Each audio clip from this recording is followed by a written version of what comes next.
Si igual potenciáramos el transporte, que estamos desde Valladolid, pues a 1 hora de Madrid con el AVE. Tenemos, lo hemos visto en el vídeo, 460 kilómetros de AVE en marcha, más otros que van a entrar en los próximos meses. ¿Está bien organizado el transporte? Pues si cohesionáramos todo el territorio, ¿sería más fácil atraer esas inversiones? Vamos a ver, yo quería señalar 2 aspectos. De entrada, la experiencia y la investigación empírica señala que la infraestructura no siempre es un determinante de la actividad, no siempre. Juan Carlos ha señalado el caso de Mondragón, yo señalaría el caso de Aguilar de Campoo. ¿Cómo estaba Aguilar de Campoo cuando se emprendió la industria galletera palentina en los años 50? ¿Cómo estaba la industria textil de Béjar en tiempos históricos? ¿Cómo estaba Prado Luego, Belorado y tantos lugares que estaban recónditos, remotos, sin carreteras apenas? Yo he visto cruzar el puerto de Arlabán a los camiones de Fagor en Mondragón y uno se quedaba asustado. Y ahí siguió, porque el proceso cooperativista mondragonés triunfó, como triunfó muchas iniciativas. Yo creo que efectivamente las infraestructuras de entrada son importantes, pero no son una conditio sine qua non para conseguir el desarrollo. Es verdad que el salto cualitativo que ha propiciado Internet y la banda ancha introduce una dimensión que tarde o temprano se va a generalizar, porque cada vez ese tipo de infraestructuras son más fácilmente realizables y menos costosas. Hay compromisos, además. En el año 2020 tiene que estar el 95% de la población española atendida por banda ancha. Es decir, se han hecho declaraciones en este sentido contundentes y los fondos europeos también van en esa dirección. Por lo tanto, creo que efectivamente la capacidad empresarial es algo más que el señuelo que puedan inducir las infraestructuras. Y en ese sentido yo quisiera, en honor a la verdad, subrayar que Castilla y León ha demostrado que tiene capacidad empresarial. Quizá no la suficiente como para garantizar ese sostenimiento de la población, pero observamos que en materia de turismo rural se han hecho avances cualitativos y cuantitativos importantes. Castilla y León da en estos momentos una lección a muchas regiones españolas en cuanto a infraestructura para atender a los visitantes rurales. ¿Qué decir de la gastronomía, donde se han conseguido efectivamente hitos impensables hace apenas 15 años y que son puntos de referencia en el sector? Claro que efectivamente hay iniciativa empresarial basada en la capacidad de riesgo que asume un sector de la juventud y del empresariado para acometer esas iniciativas. Pero yo creo que, teniendo en cuenta, insisto, las características de nuestro territorio, porque estamos hablando aquí de cómo se integra la población con el territorio para lograr que la población no se debilite aún más, creo que debemos ser conscientes de una realidad incuestionable. Es imposible que los 2.247 municipios de la comunidad autónoma se dinamicen demográficamente. Es imposible. Es imposible. Porque son, como he dicho anteriormente, un legado del pasado inadaptado en buena medida a las características del actual modelo socioproductivo y a los comportamientos de la población. Yo particularmente, como experto en el tema y ilusionado por esta comunidad autónoma, me limitaría a apostar por la capacidad de iniciativa allí donde pueda darse, pero sobre todo para que no se debilite los núcleos intermedios, las cabeceras de comarca, los núcleos que tienen evidentemente una escala que les permite ser centros de servicios con capacidad, con dotaciones suficientes para atender a una población del entorno, que es lo que pretenden las unidades básicas de ordenación sostenible del territorio de la Ley de 2013 y las directrices subregionales de la Ley de 1998, porque está ahí recogido, no me estoy inventando nada nuevo, con el objeto de crear espacios de articulación funcional que, gravitando en torno a núcleos intermedios con potencialidades dinámicas, sean efectivamente verdaderos núcleos de sostenimiento de la población. Y para ello tenemos una ventaja histórica. Si nos detenemos a observar el mapa de la comunidad autónoma y ver la situación de esos núcleos de población intermedios, me estoy refiriendo, por ejemplo, Toro, Aguilar de Campoo, Briviesca, Sepúlveda, Cuéllar, Burgo de Osma, Arévalo, etcétera, tienen una distribución muy favorable para el sostenimiento del equilibrio poblacional de la comunidad. No están polarizados en un sector, ni concentrados en otro. Están equidistribuidos en todo el territorio y además con potencialidades y capacidades urbanísticas y funcionales que les permiten, si se favorece allí las infraestructuras que permitan dinamizar la actividad, convertirles en núcleos atractivos. Porque en esta cuestión hay que crear un atractivo. El territorio tiene que ser atractivo. Atractivo para la inversión y atractivo para la vida. Para que las personas de dentro o de fuera de la comunidad autónoma se sientan realizadas, se sientan satisfechas y puedan dar satisfacción a sus proyectos y a sus necesidades vitales. E insisto, Castilla y León es un referente a nivel europeo de por dónde debe plantearse una buena política de dinamización del conjunto de la región capaz de fortalecer el atractivo de esta comunidad autónoma de cara a la inversión. Sin inversión, sin empresariado dinámico, no hay posibilidad de recuperación. Porque, y desde luego, otra idea que reitero en ella, que nadie piense que los 2 millares de núcleos de población van a crecer. Imposible. Pueden crecer los 80, 90 núcleos de población que tienen una cierta economía de escala, que a su vez posiblemente repercutiría en el entorno. Y una última idea. Se habla de despoblación, pero hay que hablar también de transformación cualitativa de los pequeños municipios. No son muchos los municipios totalmente abandonados, no son muchos. ¿Qué se ha producido? Se ha producido la rehabilitación del espacio rural, la rehabilitación residencial del espacio rural. Todos los pueblos han rehabilitado casas, se han convertido en núcleos de segunda residencia, de residencias de fin de semana. Es decir, todos tienen, de alguna forma, en algún momento del año, tienen vida. Cuando uno va a Santiago Millas, por ejemplo, que es un núcleo de la Maragatería, que está vacío, y va a los fines de semana, se sorprende. Cuando uno va a Belorado, o Trujos más pequeños, se sorprende también, porque efectivamente hay una fidelidad, una lealtad al municipio por parte de los antiguos vecinos que sigue afluyendo a ella. Pero insisto, Castilla y León necesita efectivamente una política proactiva de dinamización de su territorio, aprovechando los núcleos de población que son capaces de dinamizarlo, tanto las ciudades como los núcleos rurales intermedios, que tienen además un patrimonio valiosísimo. Acerquémonos a Aguilar de Campoo, por ejemplo, sin ir más lejos, como un paradigma, a Burgo de Osma, sin ir más lejos, y observamos que efectivamente hay vida, y puede haber mucha más si realmente se plantean como núcleos bien atendidos. Otro de los puntales, lo comentaba antes Diego Ramiro, está en la natalidad. O sea, una de las formas de tener más población sería si eleváramos nuestra tasa de fecundidad.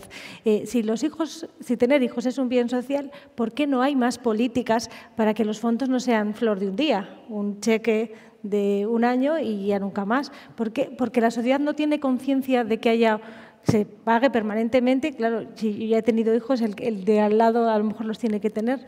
¿No creéis que esas políticas funcionarían como en otros países europeos? Que se apoyara económicamente para que a lo mejor se dedicaran más gente tendría más hijos. Bueno, es evidente, ¿no? El tema de la natalidad es imprescindible. Los datos son malos, claro. En Castilla y León debemos andar por el 25% de personas mayores de 65 años. Esto es difícil de resolver, ¿no? Pero también hay que tener en cuenta que hay otra posibilidad, ¿no? Que es el admitir personas que vienen de otros países. Es decir, esto es un hecho. En España debe ser más o menos, hay estudios de que hacen falta 5 millones de personas para ser capaces de hacer un balance sensato entre la oferta y la demanda de empleo. Está desestabilizado completamente esto. Es decir, hay muchas opciones. Fomentar la natalidad, claro, pero fomentar el que la gente que pueda, que quiera venir, que venga y dotarle de las necesidades oportunas y de la formación necesaria, etcétera, etcétera, ¿no? Yo creo que este es otro de los desafíos importantes y Castilla y León lo puede resolver. Hay muchísima oferta. El tema de la industria agroalimentaria es fundamental en este sentido. Hay otra industria importantísima en Castilla y León, que es la dependencia, la atención a personas mayores. Y decimos, oye, hace falta atender a que hay un 25% de la población que son mayores de 65 años.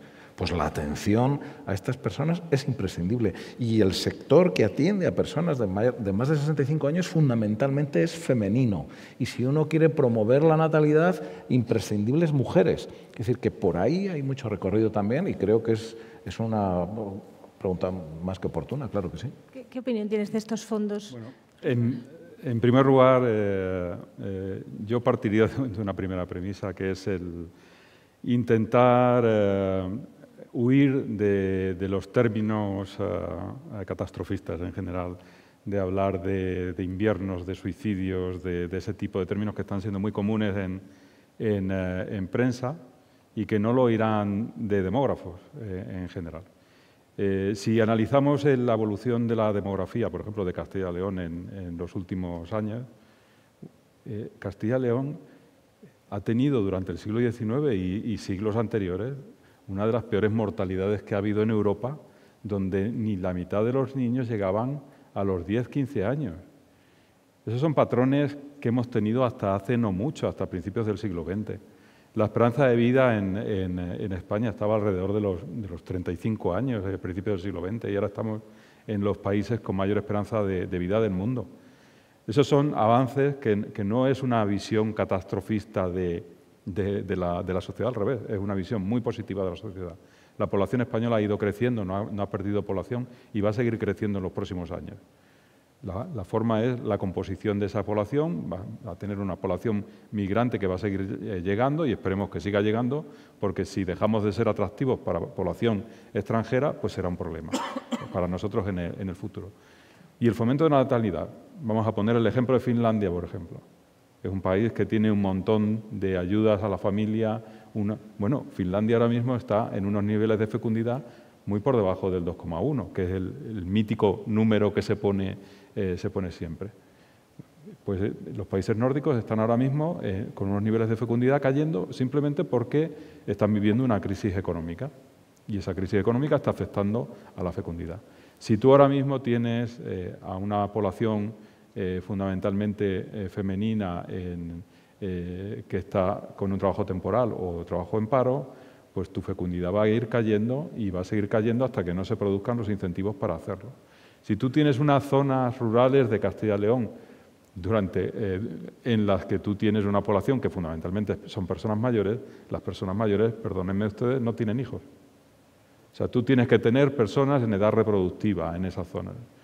Y si tú has tenido durante los últimos años, esto no es un proceso que ocurre ahora, si tú tienes un proceso que lleva desde los años 70 de caída de la fecundidad de forma importante, las madres que nacieron en los años 70, finales de los 70, principios de los 80, esas generaciones que cada vez son más cortas, son las madres que están llegando ahora a la edad reproductiva. Por muchos hijos que quieran tener, no van a llegar al número de nacimientos que tuvieron las madres de los años 50, de los años 60, del baby boom, porque son menos madres y tienen encima una fecundidad baja, porque seguimos en una fecundidad del 1,3, 1,4, y los migrantes tampoco tienen una fecundidad mucho mayor que eso en España, tienen una décima más adelante. Entonces, volvemos siempre a la misma pescadilla que se mueve la cola. Hay que crear las condiciones para que ambos, la pareja, el hombre y la mujer, decidan asentarse en un lugar y crear un hogar en ese sitio y decidan tener los hijos y criarlos ahí y crear ese tipo de raíces. Yo cuando pensamos en la idea de tratar de anclar a la población rural, siempre se vende la idea de la zona rural como la zona idílica. Yo pienso siempre en Sentido y sensibilidad, en la película de Ang Lee, con todas las praderas verdes, ese ambiente bucólico. Bueno, habría que preguntar a una persona de Soria, que viva en un municipio de 50 habitantes, si eso es atractivo o no es atractivo para la vida diaria de continuo en el municipio. O si es duro o no es duro estar viviendo en un municipio que tiene 20 habitantes y que no tiene ningún tipo de interacción social. Pues que probablemente la gente está buscando más cosas que el ambiente rural, y a lo mejor lo que quieren es tener en ese municipio, quieren tener una segunda residencia para ir el fin de semana o para pasar un verano muy agradable en el sitio donde tienen sus raíces. Y para eso quizás sí que va a estar, pero para la vida continua en un municipio eso va a ser muy difícil. Y ahí vuelvo a insistir, a mí, aparte de la población, que la población tomará las decisiones libremente de ir a vivir donde mejor encuentren o puedan desarrollar su vida. Pero lo que queda detrás, que es el patrimonio, habrá que tomar decisiones si conservamos el castillo o conservamos la parroquia monumento nacional o conservamos otro tipo de ruina romana o qué toma de decisión hacemos. Ahora mismo Fernando, vamos a abrir un turno de preguntas porque estamos ya llegando al final. Ahora ya vamos con las conclusiones. No sé si alguna persona del público quiere intervenir en estos últimos minutos del programa. Sí, vale, hay varias preguntas. Lo único un poco breve, si puede ser las respuestas, porque ya vamos un poco. Bueno, aprovechando que son todos ustedes expertos, que todos saben mucho de despoblación, me gustaría saber si ustedes me pueden decir cómo se puede repoblar un territorio como es el territorio de la provincia de Soria, que no tiene primero autovías, que no tiene tren de alta velocidad, que las tecnologías, Internet, llega muy poquito y muy mal a la provincia, que tiene 80.000 habitantes. Les oigo hablar y en ciertos momentos pienso que ustedes piensan que eso es muy fácil, otros momentos me hacen dudar, pero bueno, aprovechando que ustedes están aquí, ¿cómo serían ustedes capaces de recuperar la provincia de Soria, ya que estamos en Soria? Bueno, no le voy a responder como Kennedy, que no piensen lo que yo puedo hacer por ustedes y no piensen ustedes lo que pueden hacer por su tierra, pero yo la visión positiva que se está dando aquí es la visión de que tiene que haber unos polos económicos de atracción de esas personas que quieran asentarse en esos lugares. Y para eso tienen que encontrar condiciones que se crean desde el propio territorio. No creo que la administración puede tener, o una empresa puede tener, la administración en general no puede decidir vamos a colocar esta empresa aquí en este sitio concreto. Normalmente será una decisión de la empresa que lo quiera hacer. Pero eso es una toma de decisiones que parten desde los propios núcleos en esas áreas, porque son ellos los que están viviendo ahí y tienen que tomar esas decisiones. ¿Qué decisiones son?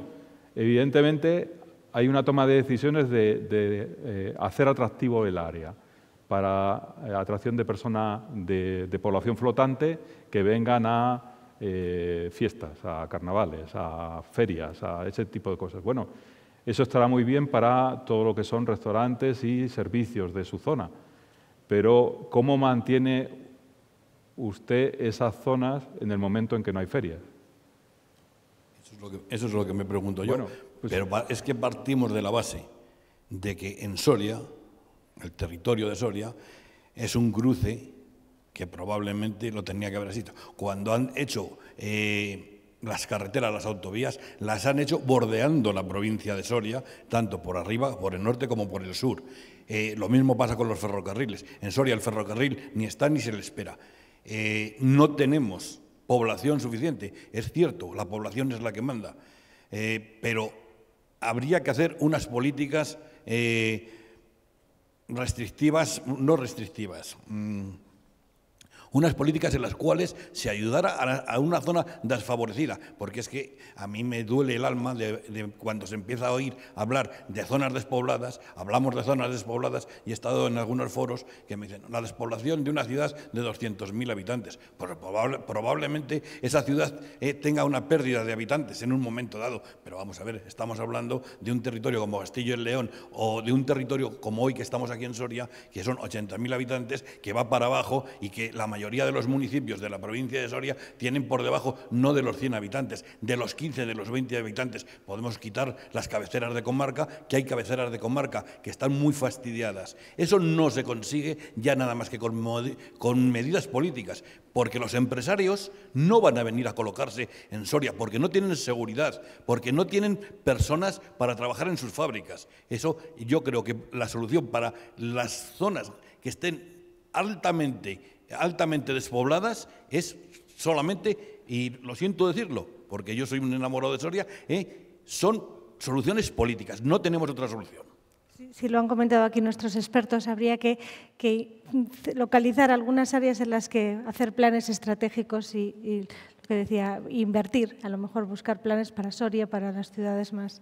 Bueno, estamos llegando al final, me gustaría una conclusión a modo de titular de cada uno de ustedes.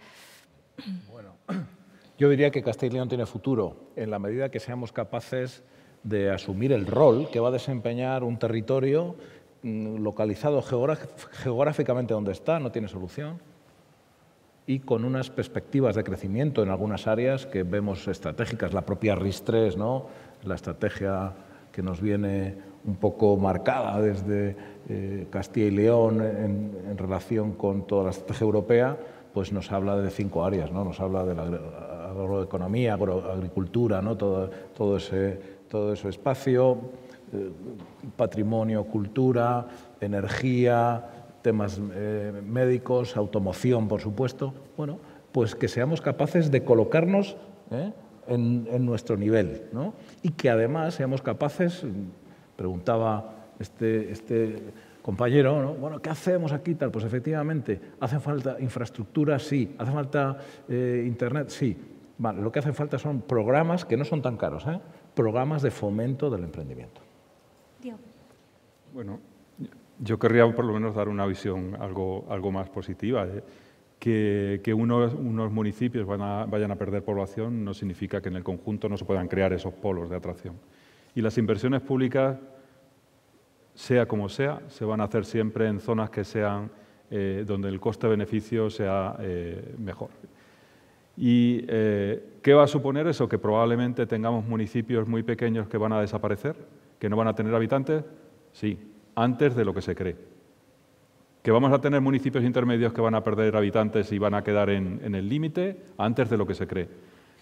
Entonces, bueno, tendremos que aprovechar otro tipo de actividades que hemos estado hablando aquí, de fines de semana, de vacaciones, y los núcleos dinámicos que se puedan desarrollar, apoyarlos para que sean focos de atracción de población para el futuro. A lo largo de siglos tenemos en España ciudades que han sido abandonadas y que ya no están pobladas, y eso hay mucho sobre ello. Sí, Fernando, una conclusión. Bueno, yo creo que es importante la toma de conciencia. Yo creo que efectivamente esta es una cuestión que se ha asumido ya por parte de la sociedad, es un tema relevante desde el punto de vista del imaginario colectivo y se entiende que efectivamente sería un fracaso si no se acometiese de forma efectiva, a sabiendas de que la solución al problema de la despoblación hay que insertarla en un contexto completamente distinto. Es decir, vivimos en el siglo XXI, la lógica de los territorios ha cambiado sustancialmente, el mundo rural se desenvuelve ya bajo unas coordenadas distintas y, lógicamente, la capacidad de iniciativa empresarial, privada, se ajusta a unas lógicas que son selectivas, territorialmente selectivas, y priman unos territorios frente a otros. Ante ese escenario, que en unidades territoriales más pequeñas, uniprovinciales, podría ser menos trágico, en el caso de Castilla y León se agrava precisamente por la magnitud de ese territorio. y por la constatación fehaciente de que hay muchos espacios que están en una situación de postración demográfica alarmante. Alarmante. Desde esa perspectiva, por lo tanto, hay que asumir la necesidad de que no es tanto necesaria una política pública de inversión, sino una política pública alentadora, estimuladora, creadora de las condiciones que hagan posible fortalecer el atractivo regional para que efectivamente sea una región ilusionante desde el punto de vista de la generación de riqueza, sobre todo con la finalidad de evitar la pérdida de población joven. Yo creo que este es un tema realmente delicado en el que quizá no hemos abundado suficientemente. Castilla y León pierde población cualificada. Sus universidades están claramente infrautilizadas en ese sentido. Generamos conocimiento, y muy bueno, por cierto, que no revierte como debiera en la región, en la comunidad. No tenemos problema de cualificación.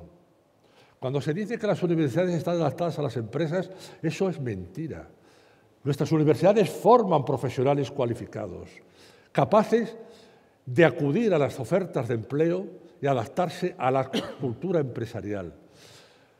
Por lo tanto, creo que ha llegado la hora de desatascar todo ese arsenal de medidas que se han ido acumulando en España desde el año 2007 hasta nuestros días. Llevamos 11 años ya generando propuestas que no acaban de fraguar para que finalmente fraguen y se convierta en un tema de Estado.